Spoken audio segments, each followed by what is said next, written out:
Good afternoon on what is a warm, bright and sunny day. It is Friday the 21st of June, yes, midsummer, and I'm in the reading up with a nice hot cup of tea and a box to continue unboxing.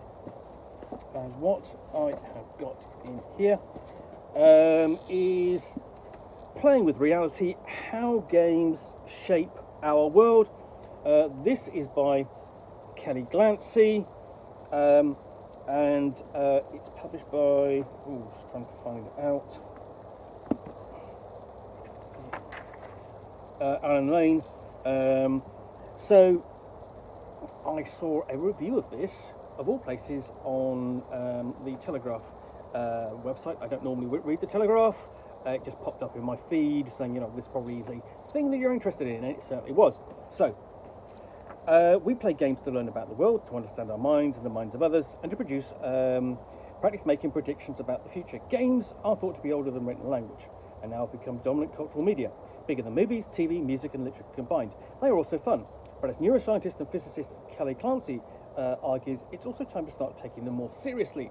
In Playing with Reality, she chronicles the riveting and hidden history of games since the Enlightenment, weaving an unexpected path through military theory, biology, artificial intelligence, neuroscience, cognitive psychology, and the future of democracy. Games, Clancy shows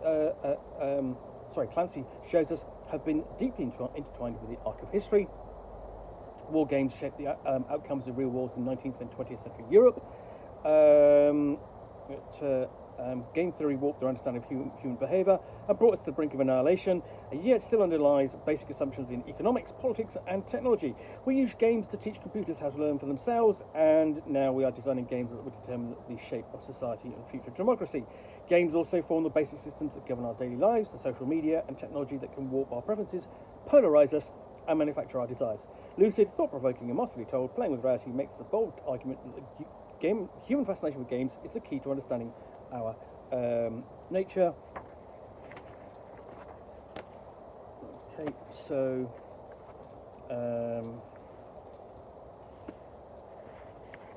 content and simple enough. Part 1, into the unknown. How to know the unknown. Looking at the player creation. Beginning with a starting point of Thomas More's Utopia, and moving on, and looking at how, I suppose, we think of creation in terms of a biblical or mythological sense, and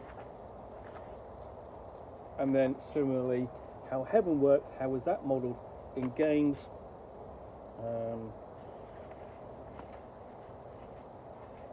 Flip further forward. There's no photographs in this book, which is a bit disappointing. And then dice playing God. So the randomness and how we came to accept that, I suppose, in our lives as part of our play, and how I applied that. And then more concretely, we have Kriegspiel, the science of war, which was essentially adopted by the Prussians, and then enabling them, along with basically ultimately the Prussians to become a dominant military force in Europe. And then we get to the 1850s and 1860s, combine that with Bismarck's realpolitik, we can be combined to bring about German reunification, just essentially by wargaming scenarios. And ultimately that goes right all the way up to the First World War, with the von Schlieffen plan, the methods of invading France, and similarly the Blitzkrieg method of invading France, sadly 25 years later. So yeah, that's going to be that. I think that's going to be an interesting chapter to read.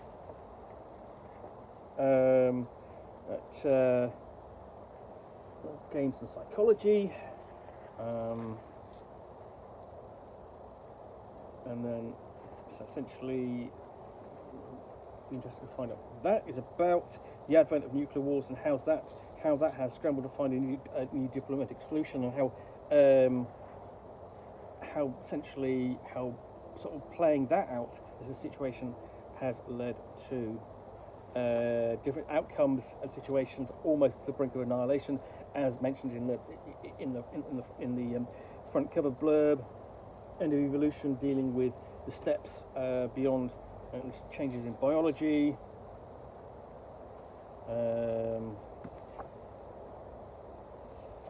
Presumably new six machina, perhaps identity.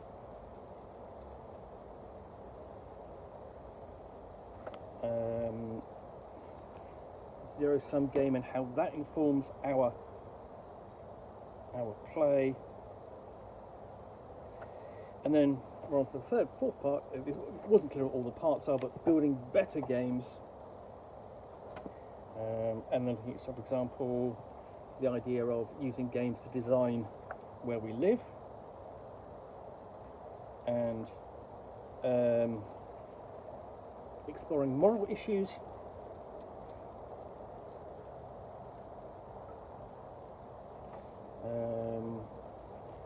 Games where everyone wins.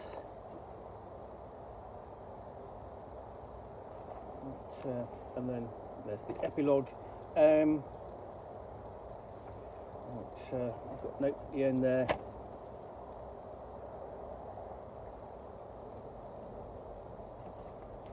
Bibliography. It's going to be interesting to see whether some of the games books actually inform this book. The games about the history of my hobby.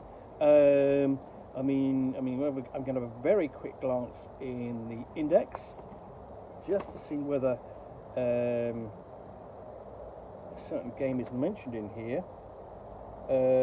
Yep. Dungeons and Dragons is mentioned in there. Let's see whether. Let's have a look. Don't see an entry there for Pandemic as a game, but I thought it would have been an interesting one to include, given how that's one of those games where everyone kind of works to win. But yeah, and then of course we've got a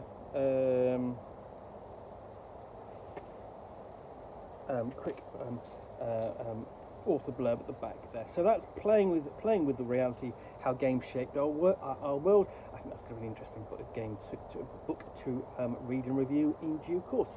Well, I hope you enjoyed this unboxing of the Nook. If you did, then please do click on the like button down below. And if you've got any comments or feedback, I do appreciate you taking the time to post those. And lastly, if you want to be alerted to get more unboxings of the Nook, where you'll see me out here with a box containing a book or game, or in this case, a book about games, and how that affects our world,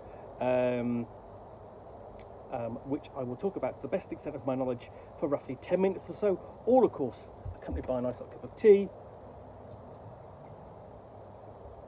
Then please do click on the subscribe button down below. Thanks again for watching another unboxing of the Nook.